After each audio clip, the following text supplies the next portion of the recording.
Hi everyone, Nemo here. Back to fact checking another video from Fair Mormon's latest string of attempts to discredit the CES letter. So let's get to it. You know what I don't get? How people act like the Seer Stone part of the translation process is like the deal breaker. You know what I mean? It starts off with Moroni, an ancient Native American who dies and goes to heaven and comes back as a glowing angel. That's fine, right?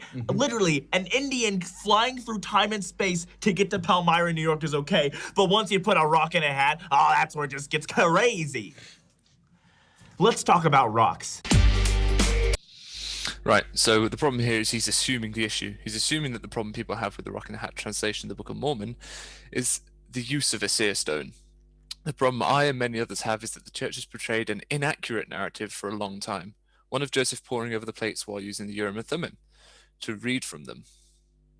To discover the translation took place differently isn't necessarily a question of if the translation is still valid or not. It's a question of why were we led to believe the translation happened one way when it happened another? Why would the church not just be open about how it happened from the start?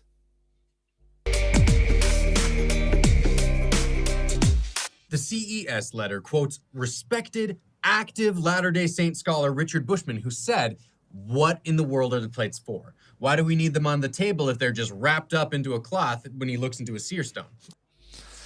Richard Bushman is indeed a faithful scholar, so if he's asking that question, we had better take it seriously.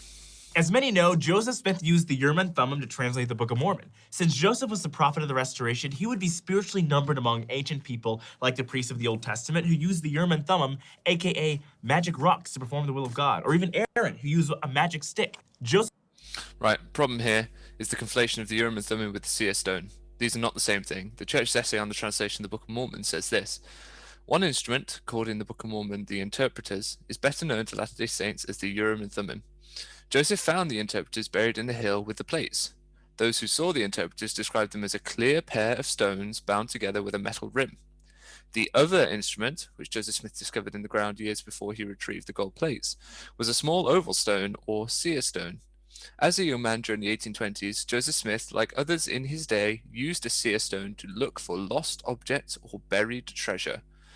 As Joseph grew to understand his prophetic calling, he learned that he could use these stones for higher purpose of translating scripture.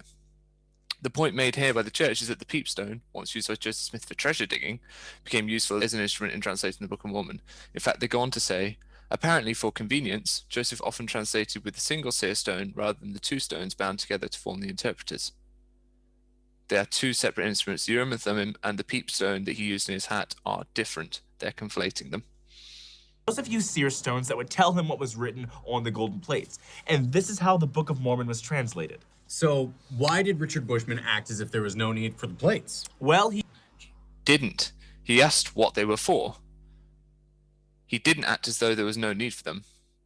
This is not how Jeremy presents things. This is a straw man argument of their own making, which you can easily dismiss. And it's not a true reflection of Jeremy or Richard's words. He didn't.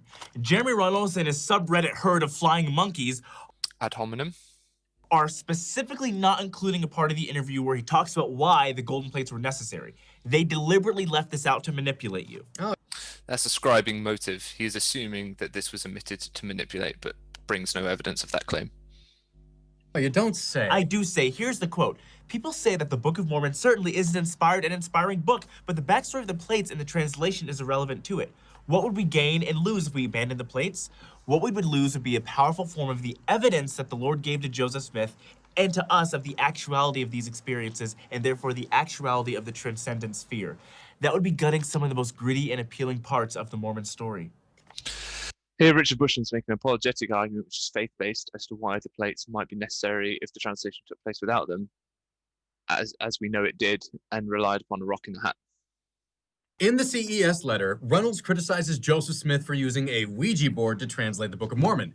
The only problem is that the Ouija board wasn't created until 1894, and Joseph Smith translated the Book of Mormon in 1829. Also, no, Joseph didn't use a Ouija board to translate the Book of Mormon. If you believe a bogus lie like that, you probably believe Jussie Smollett, or that you're gonna win a cruise on an Instagram giveaway. You're not. Okay, so Ouija board is in inverted commas in the CS letter, which can often be used as scare quotes.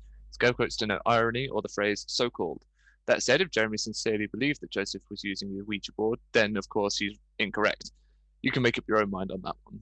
The rest of this section of the CS letter, however, contains no further mention of a Ouija board. He did use seer stones to Seer stones, plural. translate. By the process of logic, it's bizarre that someone would use this as a weapon against the church. Joseph Smith's first divine claim was that God and Jesus appeared to him.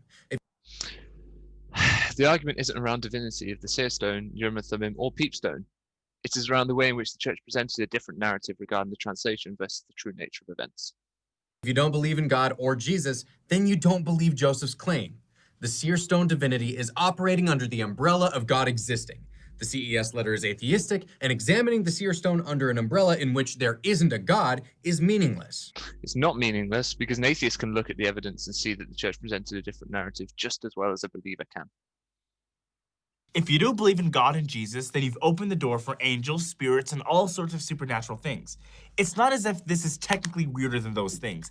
If you don't believe in anything supernatural or divine, then obviously you wouldn't believe that God could use objects for divine purposes. So essentially we're saying, who cares? The CES letter is making a claim that nobody knew about seer stones until recently, and that the church didn't talk about it. For one, that's nonsense, because whenever we teach about Joseph Smith, we discuss the Urim and Thummim. In fact, if you Google the words Urim and Thummim, the first thing you see are magic Jewish rocks from the Old Testament.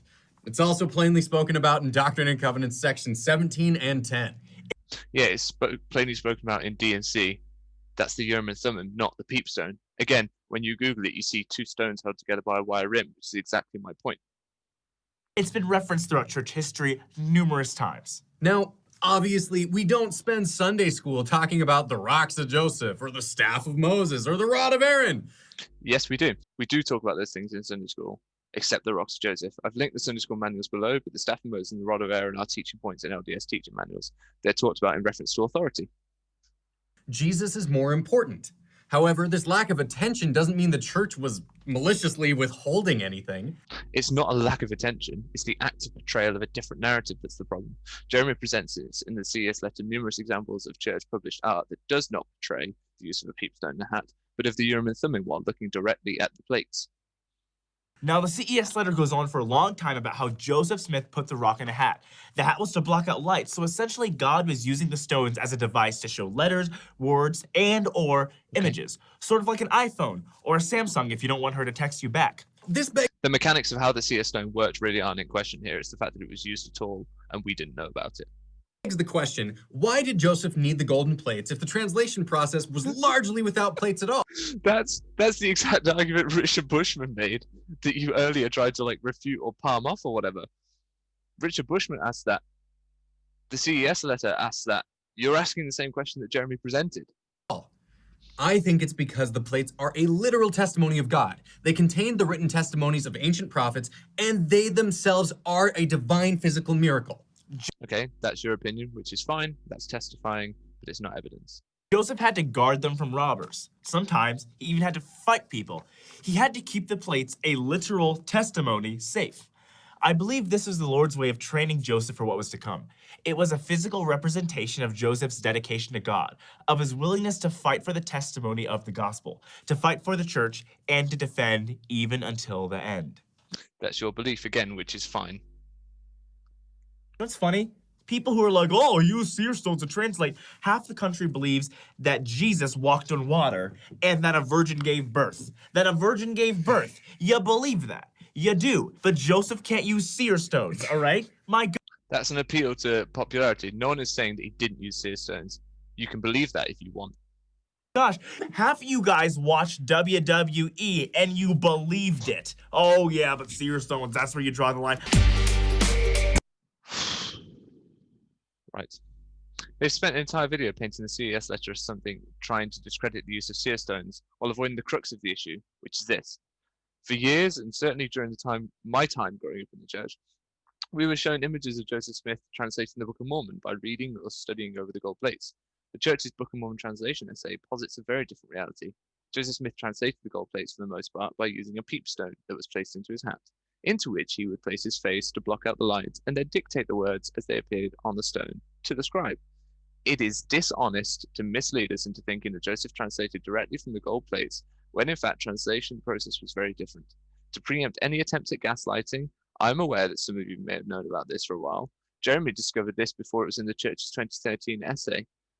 But when the major publications of the church and church artwork show him looking directly into the plates, it's what I was taught in seminary, you'll forgive me for believing that's the way it was done. Thank you all for watching, and be sure to tune in next week. And leave suggestions of what you want fact-checking in the comments below. I'm willing to tackle most church media, and if you feel there's something that needs fact-checking, let me know. So you know when I'm next uploading, feel free to subscribe. Bye now.